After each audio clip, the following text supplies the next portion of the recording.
All right, thank you all very much. Thank you. I have this book. It's not in the bookstore, but I have a box of them if you want to buy it. Who Killed the Constitution? I have a daughter who's 5. We have three little girls, and the eldest daughter is 5. So she's old enough to read the title, Who Killed the Constitution, but not old enough to possibly be able to understand what that would mean. So she's always asking me now, in a very grave-sounding voice, Daddy, who killed the Constitution? And she's listened to my conversations with my wife enough that she's starting to sort of put 2 and 2 together, and I promise you I'm not making this up. The other day she said, was it John McCain?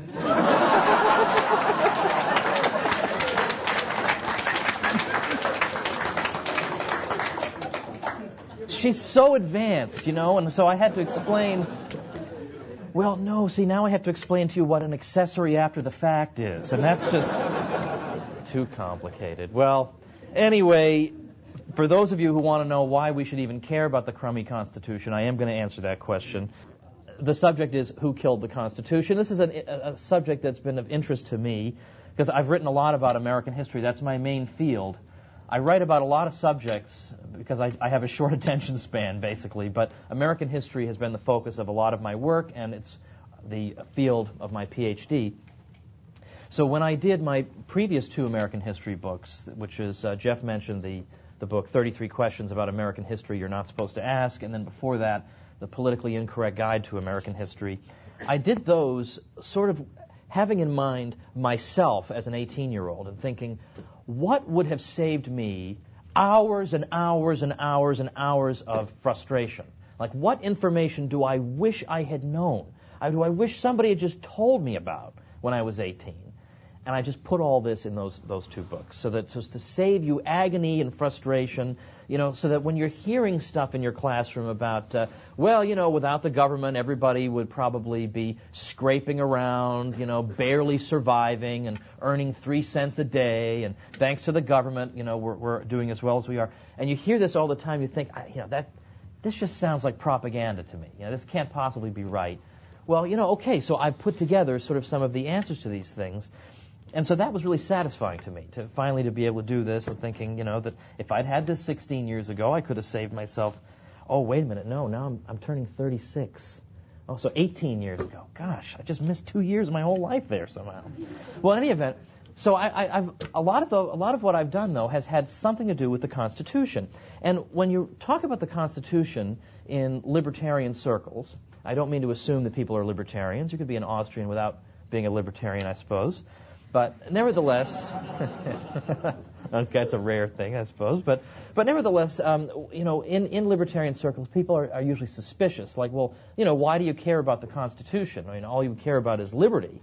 You know, the Constitution is ultimately unimportant compared to the subject of liberty, really. So who even cares about the Constitution?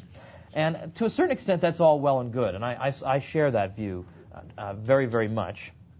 And in fact, the most radical expression of that view comes from our good friend Lysander Spooner. Thank you, Max Raskin. Mr. Brownie Points in the front. That's right. Lysander Spooner, with his book No Treason, The Constitution of No Authority, in effect makes the argument that given that I, as an individual, I never signed any document indicating I'm going to follow the Constitution. No one ever got my consent to this. So in what way can it possibly be binding on me or anybody else who's alive right now? And, you know, at first, you know, maybe the first time you hear that, it's really shocking and radical. But in fact, when you think about it, there's a certain sense to that. There's no other aspect of life in which we would accept this principle for 1 second, that a group of people hundreds of years ago signed some document, you know, or they ratified some document, so you're stuck with it, man. I mean, like this, there's no other aspect of life in which you would accept that. So I do like Spooner, and I really don't see there's any way to answer his argument. And what impresses me, one of the zillion things that impresses me about my wife, is that without having read Spooner, one day I was talking to her about the Constitution, and she simply said, well, so what about this Constitution? Like, why is it binding on anybody? You know, like, I thought, oh my gosh, it's like you've got the brain of Spooner. You haven't even read him. This is great. Oh, my gosh. So once again, it's been confirmed, zillion times over that this is the woman I needed to marry. Okay. Unbelievable. Sure, she doesn't like Italian food, but everybody has one flaw, right? Everybody has one deviation. That was Murray Rothbard saying, by the way. Everybody's entitled to one deviation, so that's it. She can't do anything else after that. So why do I write about the Constitution then? Well, for two main reasons. One is I think it's useful to use the Constitution as a bludgeon against the federal government, just to be able to say, look, they don't even follow their own crummy words. I mean, that's kind of interesting to note that, to show that they're even worse than you think. I mean, not only are they killing people, but, they don't even follow their own crummy thing that they force everybody to learn about. In fact, I was on some show a few years ago, and one of the hosts, the conservative, said how wonderful it was that Senator William Byrd Robert Byrd. William Byrd is the old Virginian in the 17th century. That's my historian brain at work there. But Senator Robert Byrd had introduced this measure saying every September, 12th or something, all school children in the country are going to study the Constitution. And this conservative host thought that was wonderful. And I thought, isn't this unbelievable? The conservative thinks it's wonderful that the federal government is unconstitutionally forcing people to learn about the Constitution. The Constitution gives them no authority to tell school systems what they're going to teach on what day. So I thought, anyway. So they don't even follow their own words. I think that's a useful proselytizing point. But secondly, for me, it's interesting to see how it is that you come up with these parchment limitations on government power, these constitutions. It's interesting to me to see how they wiggle out of it. Every attempt to restrain their power winds up somehow increasing it. This is a fascinating phenomenon. How do they wiggle out of this? When the federal Constitution limits the power of Congress to just a few powers, how do they get out of that? It's fascinating. You just cannot contain this institution. And so that, I think, is useful in order to reach people who are sort of old-fashioned constitutional conservatives, as I used to be, to show them that this instrument that you're using to restrain this institution can't possibly work. And here are examples of it not working. And it's also worth noting, by the way, of course, that the same institution that the Constitution is supposed to restrain gets to interpret that Constitution.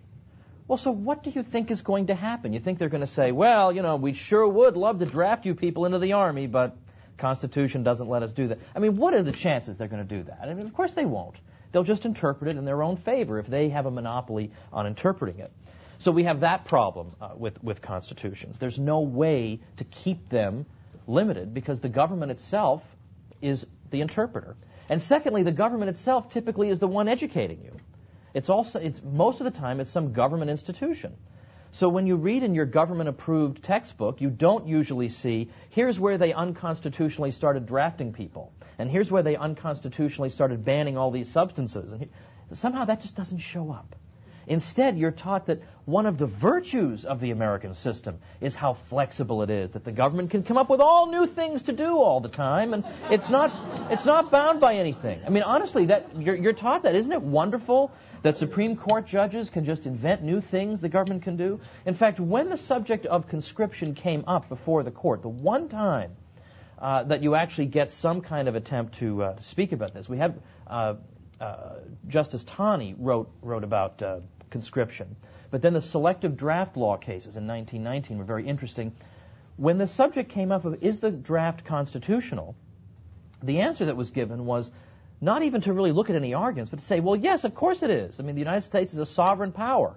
Sovereign powers can draft their people. I mean, that's the whole argument. And in fact, one of the footnotes in the decision said, look at all the countries in the world that conscript their citizens. You've got the Empire of Germany, the Empire of Japan, the Empire of Russia, and they just go down all this list saying, so what are you saying? I mean, is the U.S. just going to be one of them loser countries that doesn't draft its people?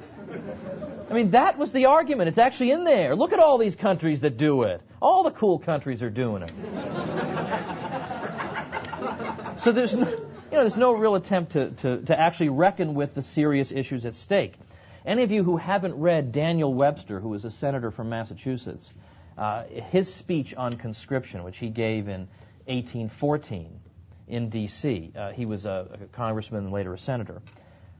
You really owe it to yourself to read this thing. It's absolutely fantastic. I mean, it's not just a constitutional argument. It's also an argument about the tyranny involved in the institution of conscription.